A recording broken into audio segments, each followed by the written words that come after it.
I see some familiar faces. Can you hear me in the back? Good. One correction to the introduction. It's 330 million gods and goddesses. Million. Give or take. We have 1 hour. Let's hit it. 330 million gods and goddesses. Polytheism, as in more than one godism? Well, it depends on who you talk to. There are Hindus who argue that their religion is actually monotheistic. And that's one of the things that we want to talk about today. Where do we even begin? I mean, it took a long time to develop that many faces for the divine, right? And that's what we've been talking about so far, right? How is it that we picture the divine? What does he look like? Or she? Or in this instance, they? Or perhaps even it look like? How is it that we imagine God to be?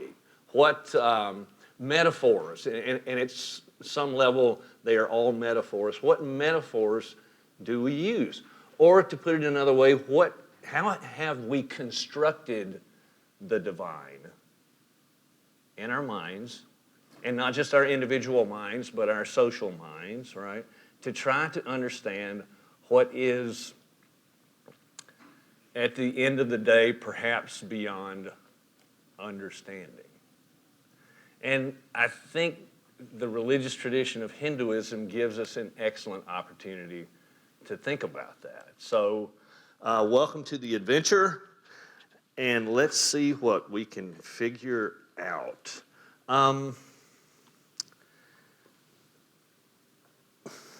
This is so complex. What you can do is, as with any religious tradition, trace the evolution of thinking as time goes on. And with Hinduism, we have plenty of time to work with because, well, for one thing, maybe I should back up. The first thing we need to realize is that there really is no such thing as Hinduism. Okay? That is a name, that is a blanket, if you will, that we toss over an incredibly complex cultural phenomenon, a mixture, if you will, of beliefs and practices and myths. And you know what myth means, right, from the week before last. Not fairy tales, but religious stories. And the word Hinduism doesn't even come from the Indians. Who named this religion Hinduism? Well, who owned India until the middle of the 20th century, right? The British. Yes. And they themselves were struggling to understand what was going on. Religious studies scholars have wrestled with it. My dear colleague, Dr. Amy Alako, is an expert in Hinduism. Her work is mainly in South India. She studies snake goddesses, which sounds fascinating. She has taken many students here to India with her, and I hope others will go as well. I'm also happy to see some students here today. If you ask a Hindu what is your religion, they will say Sanatana-Dharma. Now that's not Carlos Santana from the 60s band, okay? No, Sanatana-Dharma, which means something like the eternal religion. And what they're saying is our religion has always been here. And I think at some level, pretty much every religion argues the same thing, right? They will trace it back to the very beginning for reasons of authority, right? And again, that is the way that they have constructed their own self-images, religiously, socially speaking. 330 million gods and goddesses. What you see as time goes on.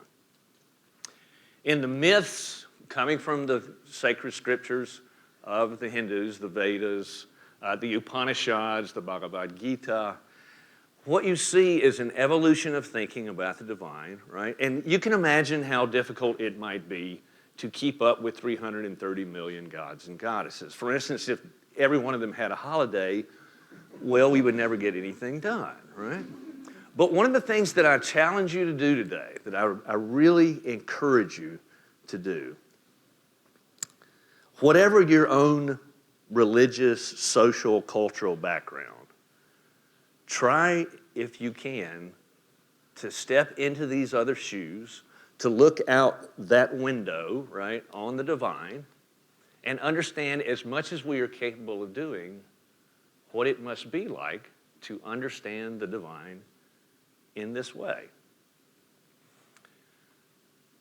Imagine, if you will, by some stroke of luck or God's will or karma, which is a little more relevant in this context, that you had been born in India, if indeed you yourself were not born in India. Imagine you grew up in this context, and what you had been taught from your mother's knee, right, is that there are many gods and goddesses, each of them different, each of them unique. And then for the first time you hear that there is a religion that has only one God.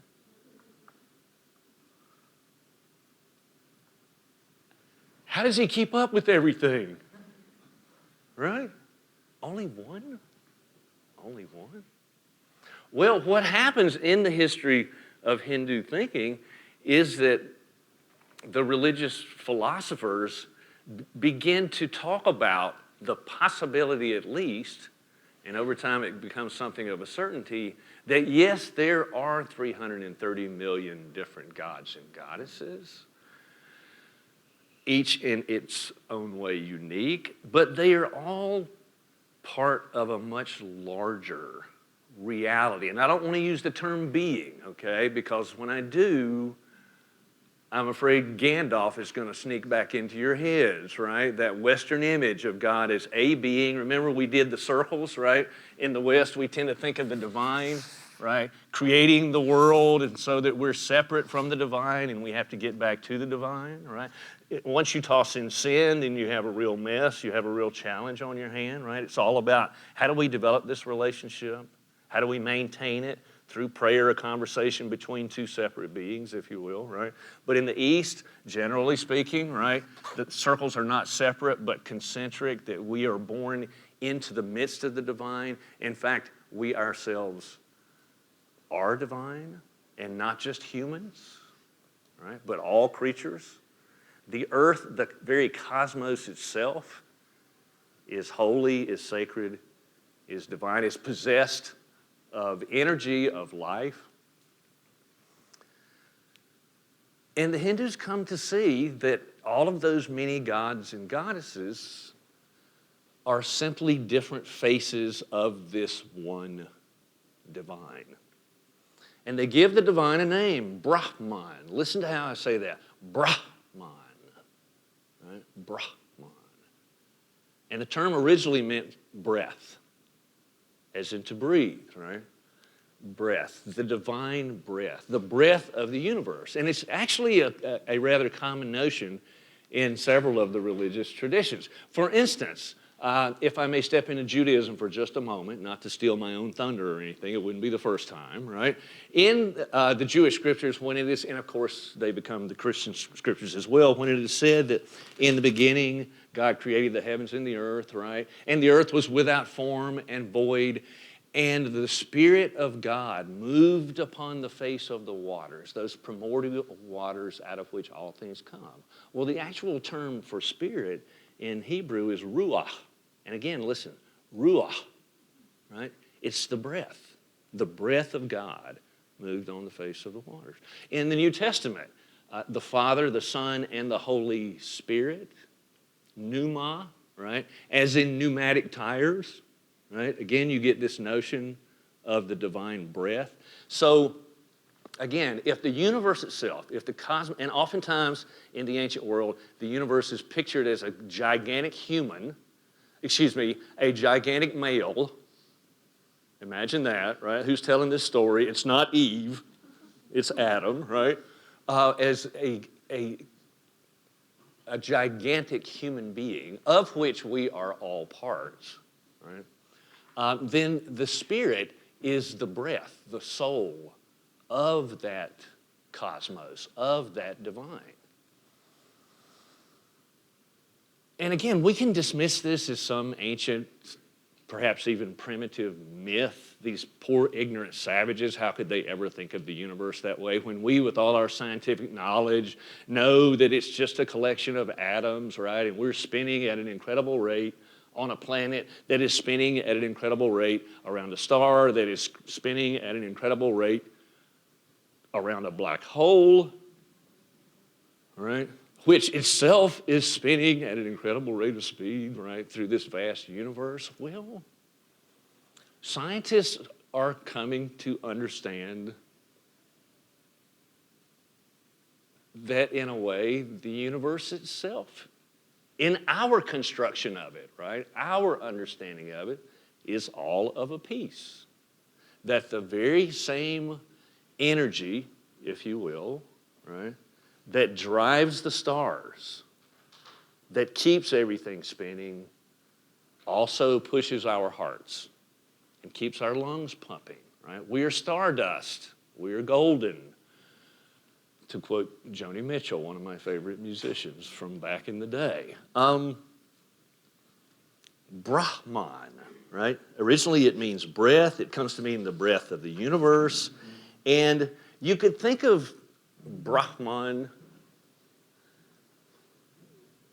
and I don't mean to be unkind, but just to help illustrate somewhat, as having a split personality, only it's not the three faces of Eve, it's the 330 million faces of Brahman, right?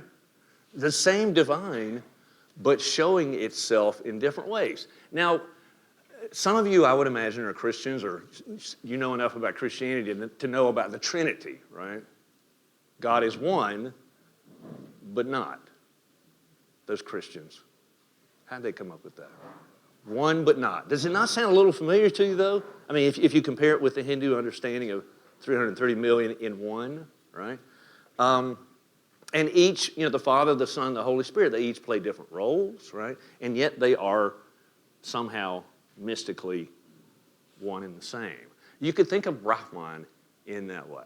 330 million different personalities, if you will. And I use personalities advisedly because the root of that term, persona, comes from the Greek.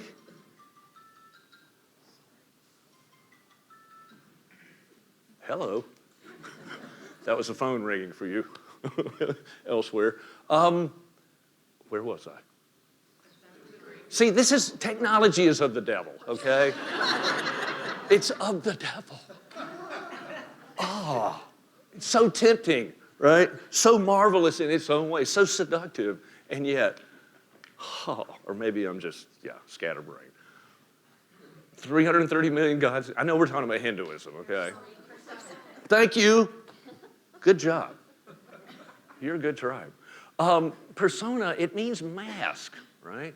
So like a tragedian, right, an actor in the Greek tragedies who might wear several faces, right, during one of those plays, Brahman does the same. If you need water, you need rain for your crops, you should talk to Indra, the storm god, right? And Brahman will come to you in this form.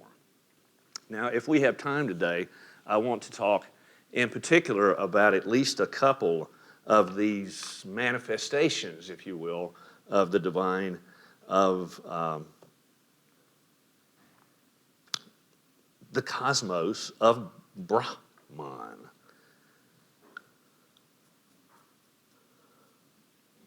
But first I wanted to say a word, and again I am generalizing. I'm not sure how else to do this. A word of comparison between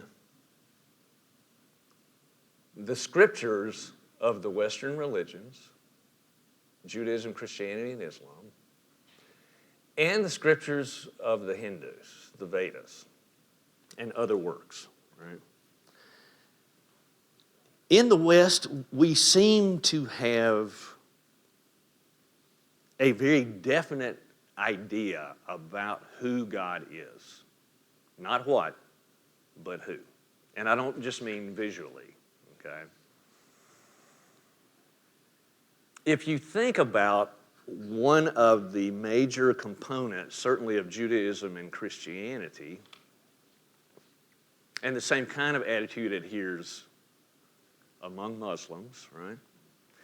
We think, and I say we, right, Westerners think that they know God so well that they know what He wants for us. And they know it with a great measure of certainty. Thou shalt, right, do this. Thou shalt not do that. That's how intimately we understand the will of the divine. Still, it is left to us to figure out, how that is supposed to work itself out in our everyday lives, and many is the debate that has occurred in will on that score. But you may get a little bit of that kind of attitude, right? I think of it, here's my English major showing, okay? But I think of the Western scriptures as being written in the declarative mode, right? This is the truth. This is the truth, right? To the extent that on occasion it switches over into the imperative mode. You shall do this. You shall not do that, right? And of course you get other attitudes, but I think that is something of the tenor. And you can correct me if I'm wrong. Some of you know better than I do, right? In the scriptures of Hinduism, and somewhat as well in the scriptures of Buddhism, and certainly in the scriptures of Taoism, as we shall see in a couple of weeks, what you find is more the interrogative mode. Instead of this is the truth, it seems to be more, what is the truth? Not this is who God is and this is what He wants, but who is the divine? What is the divine? It strikes me as more pondersome, a more of a wondering, right? Which in some ways might indicate a measure of security. Now, if life is crazy and out of control and you're scared, what do you usually look for? Somebody needs to tell us what to do, right? You think about those weeks and months after 9/11. We wanted the government to step up, help us out here. We're hurting, right? We're scared. What do? And that's what the government did, right? That's what governments do. And now, of course, the situation has changed and we have some time to think. And one of the things we get to think about is those weeks and months after 9/11. And were we doing the right thing?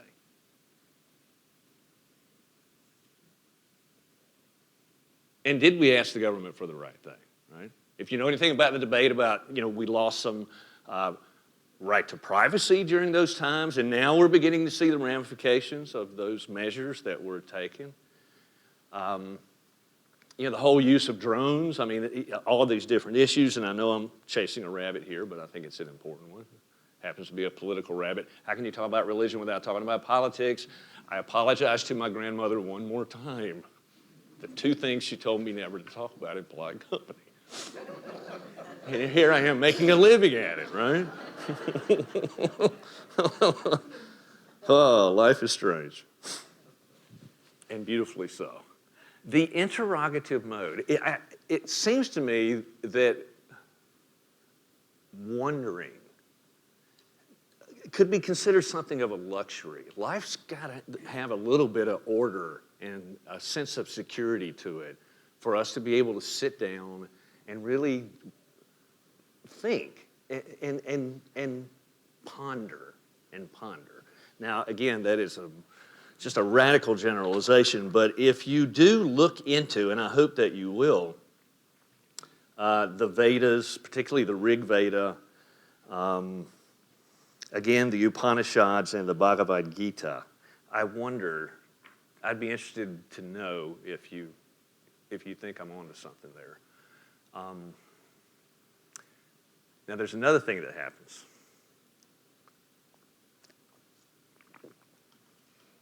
As time goes on. And you don't see it in the early scriptures of Hinduism, but it grows as time goes on. It's this notion, again, I picture it with those concentric circles, right? That Brahman is, let me borrow a term from Paul Tillich, okay? German theologian, philosopher. Being itself, not a being, right? Even with a capital B, right? But being itself. Whatever is a part of the divine, right? Including you and me and everything else. You see this notion coming to the fore in Indian thought. And there's a moment in the Upanishads in particular when a brief, deceptively simple statement is made. And again, this is somewhat idiosyncratic, but I'm not the only one who thinks it. If you could identify the heart of Hinduism, I think it would be this. You want to learn a little Sanskrit? It won't hurt you. Tat Tavam Asi. Tat Tavam Asi. Can I hear you say it? Tat Tavam Asi. Translated, that means, well, literally, that you are. That you are. In other words, you are that. Well, you are what? You are what? You are Brahman. You, your individual soul, your Atman, if you will, right? That's the little circle, are Brahman, the big circle. One and the same, right? One and the same. And if the life of a Hindu could be defined, and we're not just talking about one life here, right? The whole reincarnation thing comes in here, right?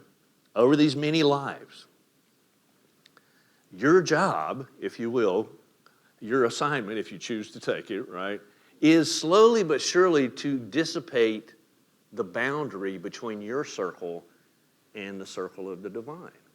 So that the oneness you already have, right, but because of the illusions of life and because of the karmic muck that we mentioned last week, right, that accrues on us as we do bad things and fail to do good things, right, as you straighten that out, as you lose that, as it dissipates, right, in your life, in your lives, you come to experience who you have been all along. From your very first life, I suppose is the lowest life form, and I'm not sure, what would be an amoeba?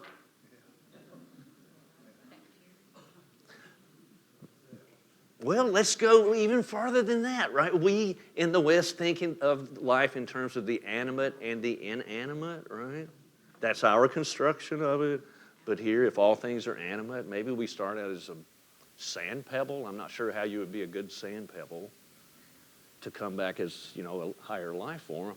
Maybe stay out of people's shoes. I don't know, right? But there's that moment when it is actually said, Tat Tavam Asi, you are that. And, you know, where I stand, that is such a radical notion to consider, that you yourself are, always have been, always will be Brahman. You're divine, right? You're divine. And so how do we live into that? How do we live into that? And that's one of the major questions addressed by the Hindu religious tradition, as it is in every single one of the religious traditions. In other words, not only who are we, where do we come from, where are we going, but the ethical question arises. What do we do in the meantime? How do we live a good life? How do we live our own divinity, if you will? We can't cover all 330 million gods and goddesses today. But that's okay. Hinduism is a very patient religious tradition. You have many lifetimes to get that done. But it does suggest that you get busy, okay? What I'll do today is concentrate on 3 and especially on 2 of those gods and goddesses. Now, again, Dr. Alako is a specialist, particularly in Hindu goddesses, right? Just to keep from stepping into her territory, I'm sure she wouldn't mind. I'm going to concentrate on some of the male depictions of the divine. But there are 3 who hold a great deal of significance for Hindus, and they're known as the Three Murti. The Three Murti, T-R-I-M-U-R-T-I, right? And that first syllable gives you a clue, the Three Murti, right? We have a few words in English that start with T-R-I. Can you name one for me? Triangle, there you go. Triad, right? Yeah, we're in the triad region. And it implies what? Threeness, yes. The 3 of the main gods of Hinduism would be Brahma, not Brahman, right? But Brahma, you just drop the N off the N, B-R-A-H-M-A, right? Brahma, Shiva, and you see this spelled a couple of different ways. It's all transliterated, so pick one and go with it. Either S-I-V-A or S-H-I-V-A. You also hear it pronounced in different ways, Shiva. And Vishnu, V-I-S-H-N-U. V-I-S-H-N-U, Vishnu, for those of you taking notes. Brahma is understood to be the creator god who brings the universe into being. And then Vishnu steps in and takes over. He is the god of maintenance, if you will. He keeps the universe going for as long as it does. And then when its time is up, he hands it over to Shiva, and Shiva steps in. Shiva is known, well, in many different ways, but one of his major roles is the destroyer god, right? To destroy the universe. Are these good gods? Would a good God destroy the universe? Maybe. Well, let's look at a couple other religious traditions. Let's bring it home for the moment, I assume for most of you. Does the Christian God create the heavens and the earth? But of course. Does he also destroy the universe in the end? Oh, yeah. Is he considered to be a good God? Oh, yeah, right? Oh, yeah. But one of the things that is fascinating to me about this story, this myth, if you will, right? Again, no value judgment about truth or non-truth, this religious story about how the universe came to be, right? And you get an arc, right?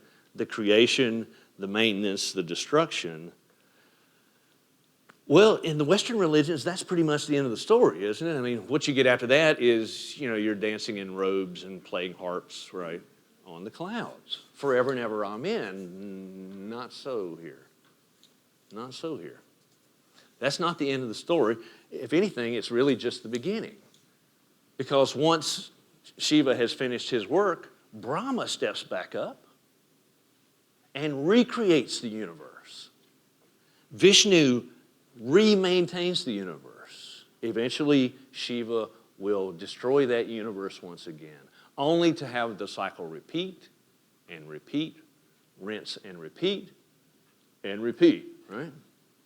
So it seems as if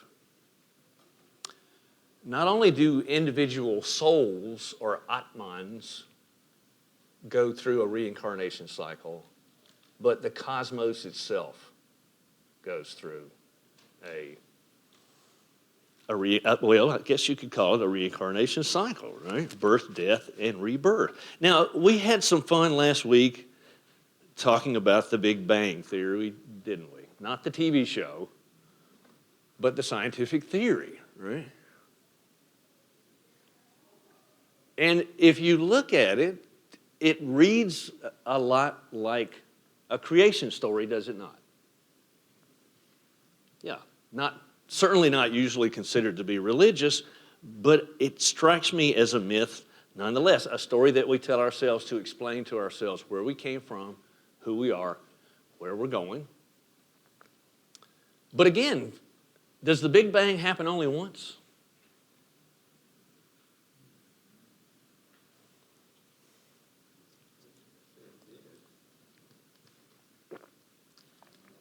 I was taught that it did. Just once, right? You get the Big Bang. Everything in the universe is flying outward at a high rate of speed. There's that spinning again, right? But it reaches a certain point, and this is only one theory among many, but still, it reaches a certain point where it can't stretch anymore. And then it begins to shrink and shrink and shrink over the millennia until eventually you get, let's call it the Big Crunch. Big Bang, Big Crunch, right? One-shot deal. Just like the way that we have constructed our own lives, our understanding of our own lives in the West is we get one life. Isn't that what you were taught? Is it just me? Did I get gypped? No, one life, that's it, man. No pressure. You got to get it right. You got one shot. And if you don't, woe be unto you, right? Oh. Yeah, when you hear that as a 6-year-old,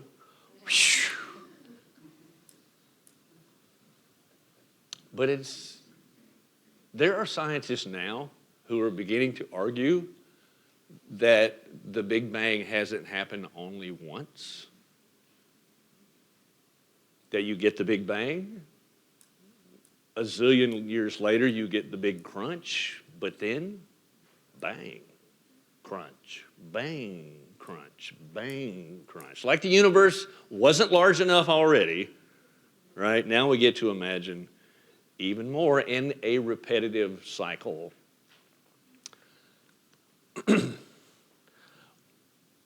Were these ancient Hindu thinkers perhaps onto something?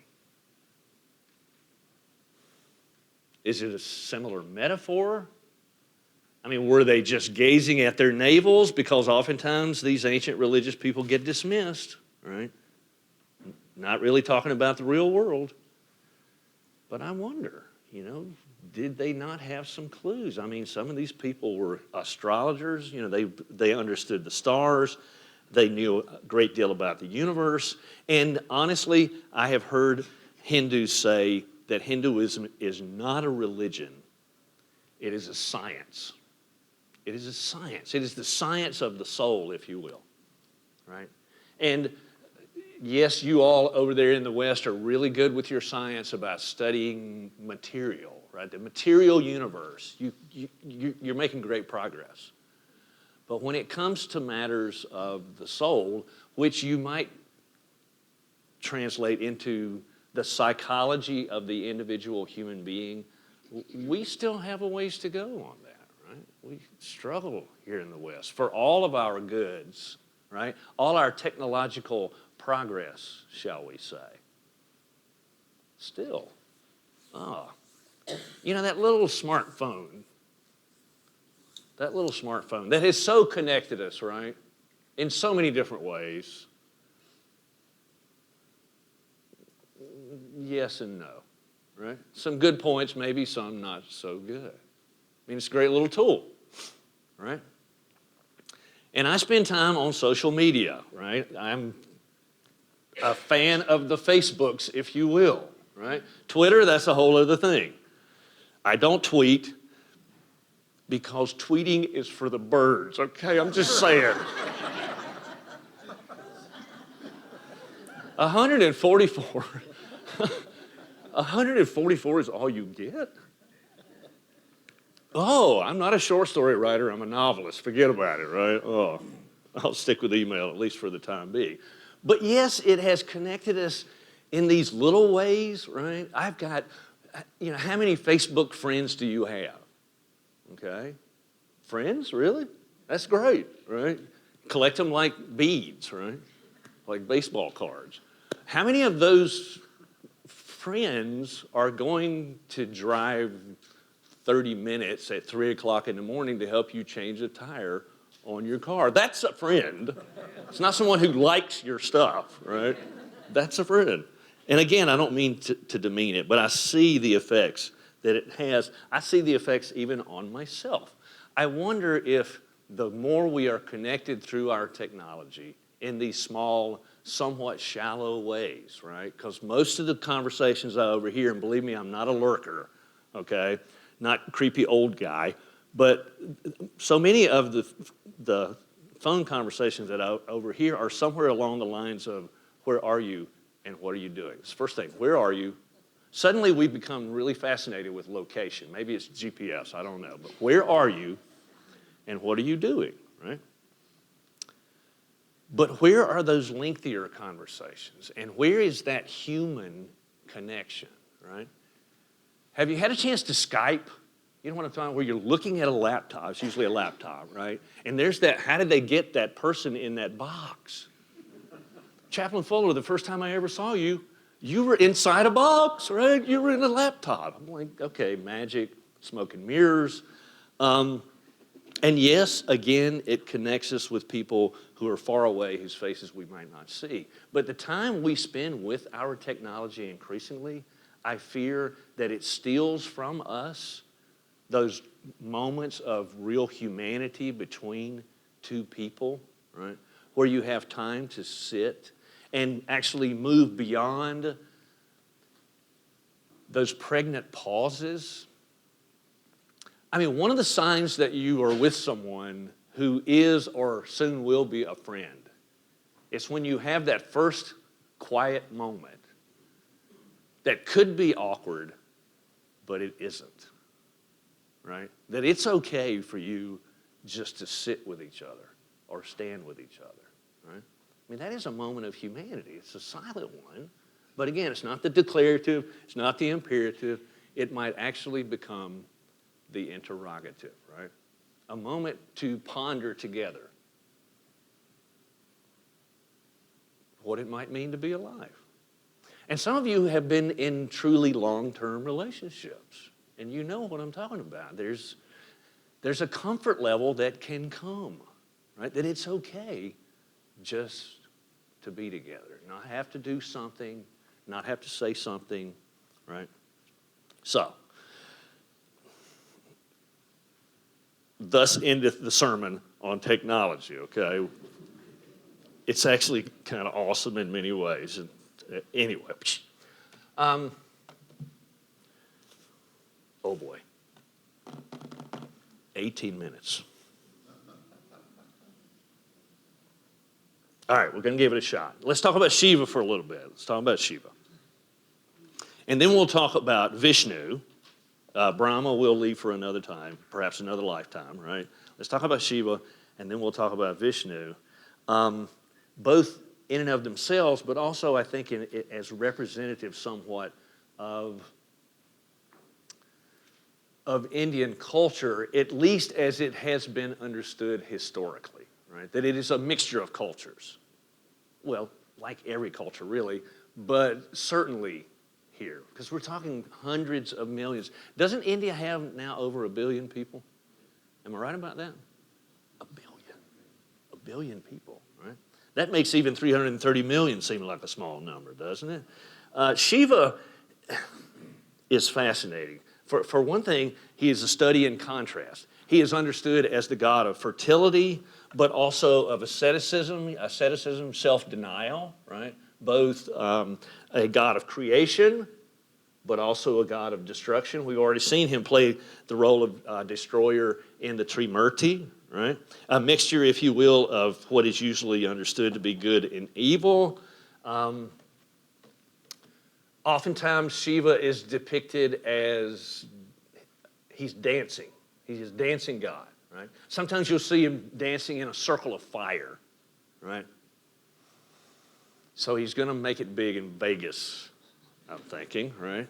Circle of fire. He's the dancing god. And here, let's go back to those concentric circles again for a moment. It is said, that this is a different creation narrative, okay, from the Three Murti, that Shiva himself plays all three roles of creator, maintainer, and destroyer. And the way that he does it is he gets up to dance. And because, as you and I now know, we are all part of the divine, right? We are all part of Shiva. We all dance with Shiva. In fact, we are Shiva's dance. Did you know that the things that you did today were actually a part of Shiva's dance? You're welcome. Right? We dance with Shiva. And as long as Shiva dances, that's the universe. That's the cosmos having its existence for however long it lasts. Right? Again, there's that depiction of the universe as a gigantic being, an anthropomorphized being, a being that looks a lot like humans, right? And as long as he dances, the universe flourishes, right? But what happens when you dance? Well, it happens a lot more quickly for me now than it did back in the day. You get tired, don't you? Yeah, and eventually you're going to go sit down, right? When you stop dancing, well, when that happens to Shiva, when he eventually stops dancing, the universe lapses into its original chaos, right? It goes away. But then, I don't know, did he step to the bar and have a beer and get his second wind? Okay, just work with me. I'm trying to come up with a metaphor here, right? He gets back on the dance floor. Right? It goes at it again, and there it is, the universe. Whew, back again, right? And there's another creation, destruction myth, if you will, that is somewhat similar. Shiva is also understood to be something of a meditating god. And again, we've talked about how meditation is so important, particularly in the Eastern religions, Hinduism, Buddhism, and Taoism. Important in the Western religions too, but not nearly as much so. What is the chief ritual, would you say, in the Western religions, Judaism, Christianity, Islam? Prayer, right? Again, you think of the conversation between those two beings. Well, in the East, yes, there are prayers to the gods and goddesses, but meditation is hugely important. For one thing, you're not looking for the divine out there. Where's the divine? At the very center of your being, right? So to meditate, really, it's this inward journey, this inward search for the divine. And Shiva, again, is known as a meditating god. And so when Shiva sits down to meditate, unless he's doing standing meditation, right? That is when the universe comes into being. You and I are the meditation of Shiva.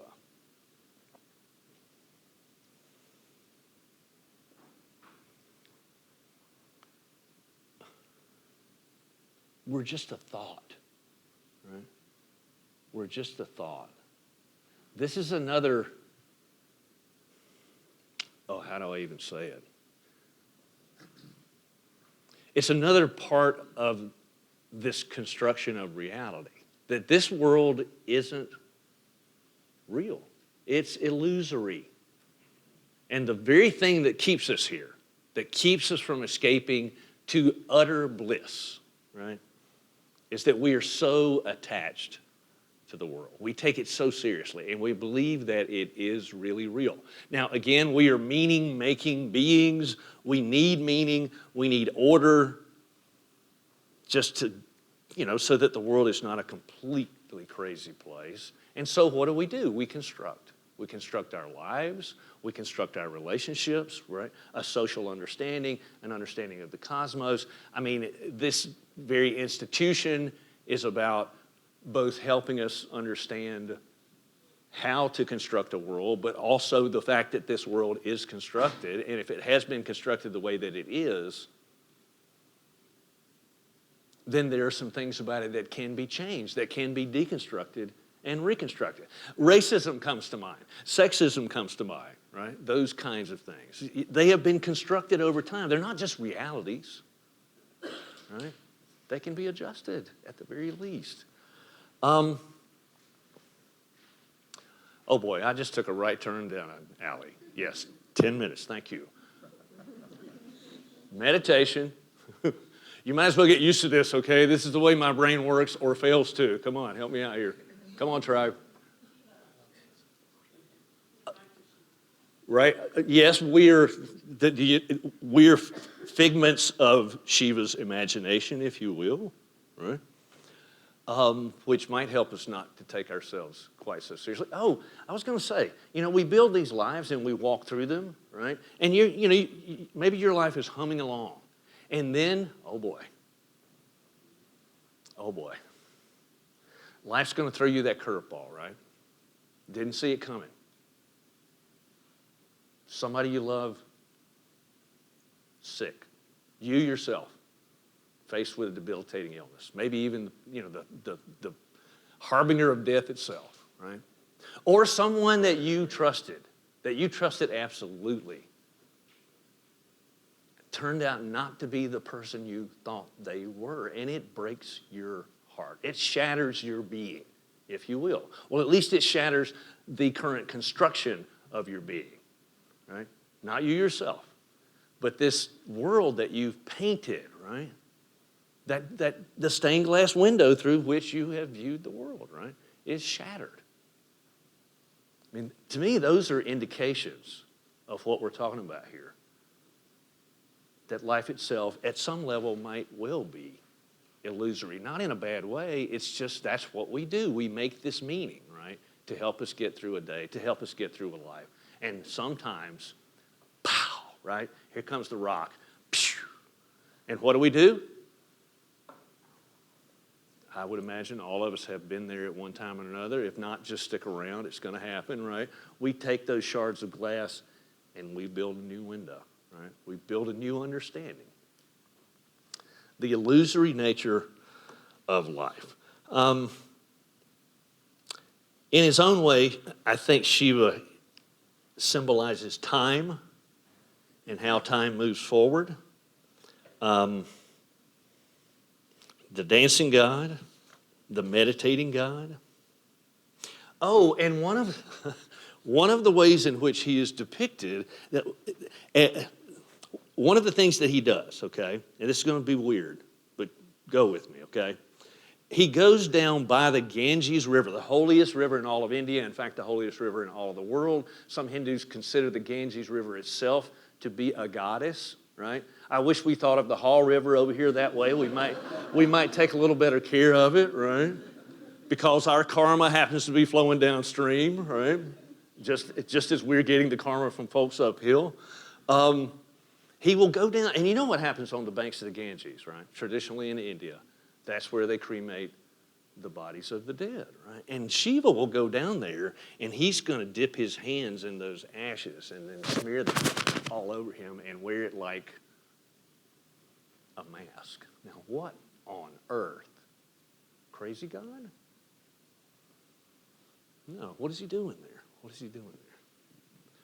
Well, for one thing, he's recognizing the reality of death. Talk about a life shatterer, right? I think this is where we started 2 weeks ago. Nobody here gets out alive, right? And we live our lives, we construct them in the face of this, oncoming reality sooner or later, right? There it is. And what he's doing, he's looking at, dead in the eye. And if that story makes you squeamish at all, it is at least in part because of the way that we have constructed death in the West, right? That we're nervous around it. We don't want to spend time with it, right? 3 days, you got to get them buried or burned, right? That's it. That's it, right? But here's this whole other recognition of it. And maybe that has something to do with reincarnation. If you thought you were going to live 1,000 times, maybe there wouldn't be quite so much pressure, right? Yeah. As I said, Hinduism is a patient religion. If you don't get it right this time, it's okay. You're going to get your karma straightened out eventually. It's also, and this is one of the things I really respect, what we might call a universalist religion. Everybody's going to make it. Now, All right, back to Christianity for a moment. Is everybody going to make it to heaven? Hell no. Yeah. No. No. But for the Hindus, some of us are just going to take a little longer than others, right? Maybe a few more hundred lifetimes. Everybody's going to make it. And again, it's not just about the humans. It isn't just about us, right? They look beyond the human race. It's not just us. That's about half of our problem. What's gotten us into this mess is thinking that it's all about us, and that we own everything and we can do with it as we will. No, we're a part of that, right? What I do to those creatures, right, to that river, karmically speaking, comes back to me. It comes back to me, right? If I do good, we flourish, right? If I do bad, not good, right? But slowly, surely, everybody, everything, right, is moving, is growing towards a state of perfection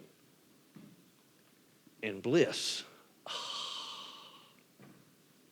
You gotta love it. You gotta love it. Now, okay. I wish I could talk faster. Well, Vishnu. All right, quickly, Vishnu. Vishnu is probably going to sound a little more familiar to you because one of the things that Vishnu loves to do is he loves to come to earth. And he's been here many times in many different forms, right? He's come as a human being, in the form of a human being. He's come as a fish. He's come as a wild hog, as a turtle, as a lion, right? And if you think about reincarnation, again, we don't just come back as humans. If you really screw up as a human, you're going to come back as, I don't know. Yeah. Assuming, of course, that humans are a higher life form. I think the dolphins might have a thing or two to say about that. We're only now becoming intelligent enough to actually realize they've been talking about us all this time, those dolphins. And I don't know about you, but it looks like they might be laughing at us too, right? Well, perhaps the most popular form of Vishnu for Hindus, he comes to earth as Krishna. Look up Krishna, okay? Krishna,